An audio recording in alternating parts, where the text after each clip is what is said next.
નમસ્કાર, જોહાર. સરકાર પોતાના કબજા હેઠળની જે જમીન હોય છે, સરકારની જમીન ઉપર જો કબજો તમે કરો તો સરકાર કોઈ પણ સંજોગોમાં એને દબાણ, ડિમોલેશન અને સરકારી જમીન ઉપર કબજો હેઠળ તમારી જમીન ખાલી કરાવડાવશે. તમારી જમીન ફરી પાછી સરકાર કબજો કરી લેશે. પણ આદિવાસી વિસ્તાર છે, નર્મદા ડેમની વાત છે, કેવડિયા ડેમની વાત છે, કેવડિયા ગામની વાત છે. કેવડિયા ગામમાં હાલમાં જ 35 જેટલા પરિવારોના 35 જેટલી દુકાનો તોડી નાખવામાં આવી, કબજે કરી લેવામાં આવી. રાતના ડિમોલેશન ચલાવવામાં આવ્યું, તંત્રનું ડિમોલેશન રાતના ચાલ્યું અને સવાર સુધીમાં સંપૂર્ણ ડિમોલેશન કરી નાખવામાં આવ્યું અંધારામાં. એ વાતની કોઈને પણ જાણ ન થઈ. પણ આદિવાસીઓની જે જમીન ડેમમાં ગઈ હતી અને ડેમ બાદ એમને વિસ્થાપિત કરીને નીચે લાવવામાં આવ્યા હતા અને ત્યારબાદ હવે પાછું સ્ટેચ્યુના નામ ઉપર ફરી પાછી એમની જમીનો વિસ્થાપિત કરવામાં આવી રહી છે. એમને ઘર વગરના, રોજીરોટી વગરના ફરી પાછા વિસ્થાપિત કરવાની તૈયારી થઈ રહી છે. ત્યારે ચેતર વસાવા લડાઈ અને આક્રમક મૂડમાં જોવા મળી રહ્યા છે. ચેતર વસાવા ફરી પાછી આજે વિસ્થાપિતો અને પીડિતો સાથે મીટિંગ કરી અને ગુરુવારે કઈ રીતે કાર્યક્રમ યોજવામાં આવશે તેની સંપૂર્ણ વિગત આપતા દેખાઈ આવ્યા. અને એમણે કહ્યું છે કે જે રીતે સરકારમાંથી જે પરમિશન લેવાની હોય છે એની કાર્યવાહી થઈ ગઈ છે. જો સરકાર પરમિશન આપશે, રેલીની પરમિશન આપશે, આવેદનપત્ર આપવા જવાની પરમિશન આપશે તો પણ કરીશું અને ન આપશે તો પણ કરીશું. એવી રીતે ચેતર વસાવાએ એક વખત ગુરુવારના કાર્યક્રમની જે રૂપરેખા તૈયાર કરી છે એ તૈયાર કરી દીધી છે. અને હવે ગુરુવારે શું થાય છે એ આવનાર સમયમાં જોવાનું રહેશે. પણ ચેતર વસાવા શું કહે છે એકવાર સાંભળવા જેવી વાત છે. ચેતર વસાવાની રણનીતિ શું છે એકવાર જો. ત્યારે બધી ચર્ચાઓ થઈ ગઈ છે, પણ હવે આપણે ગુરુવારનો કાર્યક્રમ કરવા જઈ રહેલા છે. જે સરકારની પદ્ધતિ છે કે ભાઈ પરવાનગી માંગવાની, તો આપણે શનિવારના રોજ પરવાનગી પણ એમની પાસે માંગણી કરી છે. એક અરજી અમે લેખિતમાં પ્રાંત અધિકારી તમારા જે નાદોદના લાગે છે એમને આપી છે. એમણે એ અરજીની ફોરવર્ડ ત્યાં ગરુડેશ્વર મામલતદારને એમને કરી છે. પરવાનગી આપશે તો પણ આપણે કાર્યક્રમો કરવાના છે અને પરવાનગી નહીં પણ આપશે તો પણ આપણે કાર્યક્રમ કરવાના છે. કરીશું ને બધા? તમારી બધાની શું કહેવાનું? કેમ કે કાર્યક્રમ કરવો જ પડે એવો છે. કેમ કે આજે ઝૂંપડાઓ તોડીને પણ એ લોકોને સંતોષ નથી. આવનારા દિવસોમાં રોડની આજુબાજુ જેટલા પણ ઘરો દેખાય છે તમારા, એ બધા જ ઘરો તોડી નાખશે.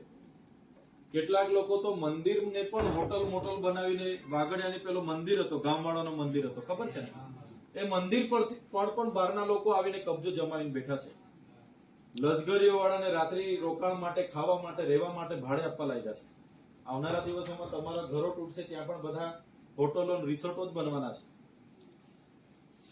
એટલે આજુબાજુના લોકો પણ એવું નહીં માનતા કે બાજુવાળા આજે બાર ખાડી વાળાનો છે તો એમને લડવા તો આપણે નવા ગામ વાળાએ નથી જવું, આપણે લીમડી વાળાએ નથી જવું, વાગડિયા વાળાએ નથી જવું. એ તો એમનું છે, એમનું કરશે. અમારો તો ત્યારે એ લોકો કેમ નહીં આવ્યા, એ બધું આપણે ભૂલી જવાનું છે. બધા એક થઈને આની સામે આપણે ઉતરવાનું છે. આપણે કઈ લડાવવા માટે નથી ઉતરવાનું કે આપણે અધિકારીઓને મારવા માટે કઈ નથી ઉતરવાનું, પણ ન્યાય માટે આપણે શાંતિથી આપણે પ્રદર્શન કરવાનું છે. આપણે હેલીપેડ જે જૂનું ટેકરી પર મંદિર છે એની નીચે જે ગ્રાઉન્ડ છે ત્યાં ભેગા થવાનું નક્કી કર્યું છે. એટલે પરવાનગી મળે છે તો બધા આપણે ત્યાં એકઠા થઈ જઈશું. કદાચ પરવાનગી આ લોકો ના આપે તો કદાચ તમારા ઘરે રાતે 2 વાગે કે 3 વાગે પોલીસ મૂકે, તમને અટકાવે, ભેગા નહીં થવા દે. અમે આ બાજુથી આવીએ તો નાકા બનાવે, ફલાણું બનાવે, ઢીકણું બનાવે. પણ આ એકતા બતાવવાનો સમય છે. આમાં તમામ લોકોને મારી વિનંતી છે કે પડતર આપણા 3-4 મેઇન પ્રશ્નો છે. પ્રશ્નો તો આજે યાદી બનાવવા બેસીશું તો 35-50 મુદ્દાઓ બહાર આવે એવા છે. બધાની અલગ અલગ રજૂઆતો છે. પણ એ બધી રજૂઆતોની મેઇન રજૂઆતો આપણે જે છે કે ભાઈ અમારા લોકોના જે ઝૂંપડા તોડ્યા છે એ ઝૂંપડાઓ તે જ જગ્યા પર એમના ખર્ચે ફરી બાંધી આપે અને જે સામાન અને જે પણ ઘર વખરી તોડી નાખી છે એનું વળતર આપે. આ એક મુદ્દો છે. બીજું કે જે લોકોની સરદાર પરિયોજનામાં જમીનો સંપાદન થઈ છે એમને સરકારે જે વચનો આપ્યા હતા રોજગારીના, વળતરના, સિંચાઈના, પાણીના, એ આજ દિન સુધી સરકારે પાડ્યા નથી. એ લોકો પણ ઘણા આંદોલનો કરે છે. ત્યારે એમના પણ અસરગ્રસ્ત ગામોના પણ આગેવાનો આવ્યા હોય તો એમને પણ વિનંતી કરીશ કે તમામ વસાહતોના લોકો સાથે મીટિંગ કરે અને એ લોકો પણ આવે, એમનો મુદ્દો પણ આપણે આમાં લેવાના છે. આ એક વસ્તુ છે. બીજું કે અમારા વિસ્તારોમાંથી ઘણા લોકોની માંગ એવી છે કે નર્મદાનું પાણી કે ઉકાઈનું પાણી અહીંના વિસ્તારોને પણ મળે. નર્મદાનું પાણી નસવાડી, કવાંટ અને આ વિસ્તારોને પણ મળે. એટલે ત્રીજો મુદ્દો આપણે નર્મદાનું પાણી બધાને મળે એ મુદ્દો આપણે લેવાના છે. ચોથું કે આપણી જમીનો સ્ટેચ્યુ ઉપર ગઈ, વિયર ડેમમાં ગઈ, ભવન ઉપર ગઈ, નવા રોડ પર ગઈ, જે પણ સરકારી આવાસો બનાવવાના હતા તમામમાં આપણી જમીનો ગઈ છે. તો એ જમીનોનું મૂળ માલિકને યોગ્ય વળતર મળે, કાં તો વળતર નથી આપતા તો મૂળ માલિકને એ જમીન પરત સરકાર આપી દે. સરકારે શ્રી સરકાર કરીને આઈએસ આઈપીએસ લોકોને પણ પ્લોટ બાંધવા માટે, બિલ્ડિંગ બાંધવા માટે ફાળવી દીધી છે. ત્યારે જે લોકોના હાથમાં પોતાના કટિયા છે, મૂળ માલિક છે, એ લોકોને પરત જમીન મળે કાં તો એનું વળતર મળે, એ આપણો ચોથો મુદ્દો રહેશે.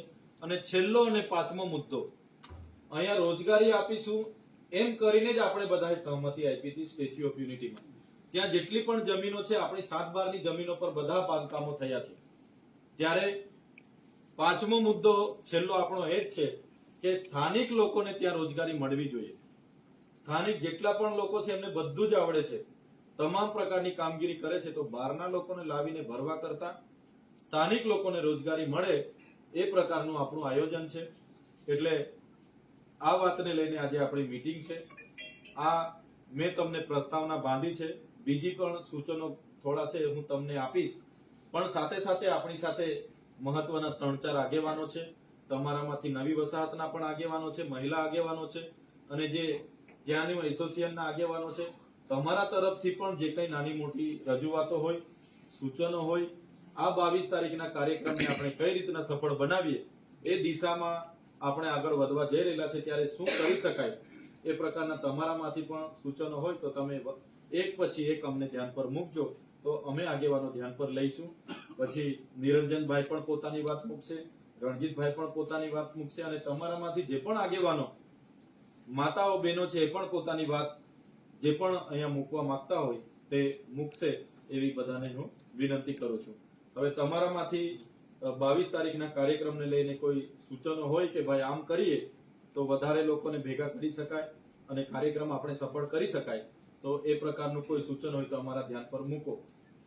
આ કાર્યક્રમમાં અહીંથી બેસીને, અહીંયાથી ઉઠ્યા બાદ અમે આગેવાનો બેસવાના છે.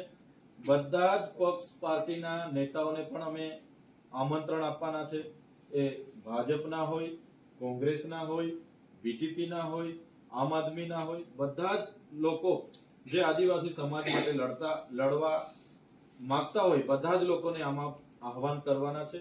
સાથે સાથે જે પણ સંગઠનો આપણે ત્યાં છે, આદિવાસી એકતા પરિષદ હોય, ભીલ પ્રદેશ મુક્તિ મોરચા હોય, કેવડિયા બચાવ સમિતિ હોય, આદિવાસી ઉત્કર્ષ સમિતિ હોય, જેટલા પણ સંગઠનો છે બધા સંગઠનોને પણ આમાં એમના લીડરોને જાણ કરવાનું છે, બધાને જ બોલાવવાના છે. સાથે સાથે જેટલા પણ વિસ્થાપિતો છે, નર્મદાના હોય, કરજણના હોય, ઉકાઈના હોય, એમને પણ આમાં આમંત્રણ આપવાના છે. સાથે સાથે કેટલાક લિગ્નાઇટ પ્રોજેક્ટના માં પણ લોકોની જમીન સંપાદન થવાની છે. આજે આપણા સમર્થનમાં એવા લોકોને પણ આમંત્રણ આપવાના છે કે ભાઈ તમે અમારા સમર્થનમાં આવો. જે દિવસે તમારું હાઇડ્રો પ્રોજેક્ટ માટે લડવાનું થશે, જે દિવસે તમારા સોલાર પ્રોજેક્ટ માટે લડવાનું થશે, જે દિવસે તમારે લિગ્નાઇટ પ્રોજેક્ટ માટે લડવાનું થશે, તે દિવસે પણ અમે તમને સહકાર આપીશું. એ રીતના અમે તમામ લોકોને અહીંયા આમંત્રિત કરવા માંગીએ છીએ અને એક આદિવાસી સમાજની આવનારા દિવસોમાં એકતા બને અને આપણે બધા ભેગા થઈને આપણી એક એકતા બતાવીએ એ પ્રકારના પ્રયાસો આપણે કરવાના છે. તો હવે પછી બધા જ લોકોને હું વિનંતી કરું છું કે એક પછી એક તમારા સૂચનો હોય તો અહીંયા મૂકજો. ધન્યવાદ. ગામમાં બી વાળ દીધી બધી બેડરૂમની વાળી આવે તો કાંઈ પણ ફરજ નથી. અમે બોલવા છીએ તો અમને કહે કે તમે આગળ જઈને જણાવો. આજે ફેન્સિંગ કરવા આવ્યા ત્યાં મારું ઘર ઘેર લીધું ને મેં કીધું મારે ઘર કાઢવાનું છે બધું સમાન, તમારે જગ્યાની જરૂર હોય ત્યાં મને તમારા મજૂર લગાવીને ખાલી કરી આપો. ને મારો બોર કમ તમે ઘેર લીધો, મેં પાણી કઈ પી એક થાંભલો મને ઉઠેલી લીધો, થાંભલો રોકેલો હતો તે થાંભલો ઉઠાવી લીધો બરાબર. કે તમને જગ્યા કરી આપીએ હમ. ને તમારું સમાન તમે મેં કીધું મારી ઉંમર આ લીધેલી છે જે માથે સમાનની માથે હતા તો 5 કિલોની માથે ઊંચતા હતું. હા. મારો ઘરવાળો 70 વર્ષની ઉંમરથી જ ડોહોથી જ જોતા ત્યાંથી હું કામ થાય. હા એટલે આપણે એક કાર્યક્રમ થયો, આપણે ગુરુવારે બધા ભેગા થવાના હોવા છતાં આ લોકોએ પોતાની મનમાની કરીને ફેન્સિંગ કરી દીધું છે. બરાબર છે.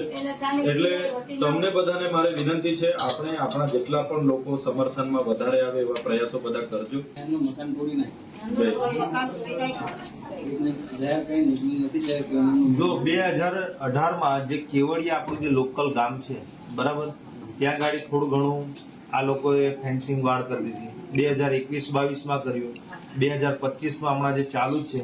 હમણાં આ તો આપણે કાર્યક્રમની વાત કરીએ છીએ, બાકી એ લોકોની હમણાં 4-5 દિવસમાં પણ ગણતરી છે જ. જે બીજા ઘરો જે પાછળના છે બરાબર, એમાં મારું જ ઘર છે. કાલે અમારે ફેન્સિંગ કરી ગયા છે. એટલે હજુ પણ તમે જો યુનિટી નહીં રાખો ને તો હજુ પણ આના કરતા બહુ ખરાબ પરિસ્થિતિ આવશે. ચૈતરભાઈ જેવા લડાયક આપણા સમાજમાં ઘણા ગાંઠિયા લોકો છે બરાબર, જે આપણા સમાજ અને હક માટે બોલે છે. આજે ધારાસભ્ય છે તો આજે એમના જે પણ કંઈક બોલે છે એનો અવાજ વિધાનસભામાં અને કેન્દ્રમાં એનો અસર પડે છે. બાકી જે આ સોશિયલ મીડિયા છે, આજે તમે જુઓ કે તે દિવસે એટલી મોટી ઘટના થઈ ગઈ પણ તેમ છતાં નર્મદા તેમજ ગુજરાતના જે પત્રકારો આવ્યા, મીડિયા મિત્રો, એમને પણ આ મુદ્દો આખો કેન્દ્ર લેવલે અને વર્લ્ડ લેવલે જાય એના માટે એ લોકોએ પત્રકારોને પણ અંદર પ્રવેશ કરવા દીધો નથી. એટલે આપણા જ યુવા સાથી મિત્રોએ સોશિયલ મીડિયાના માધ્યમથી ખરેખર આ મુદ્દાને આપણે જ ઉઠાવવો પડશે. આપણે વિડીયો બનાવવો પડે. હા. વિડીયો બનાવીને પોતાની રીતે બી મૂકો. ફેસબુક જે દિવસ બીજું સાહેબ એવું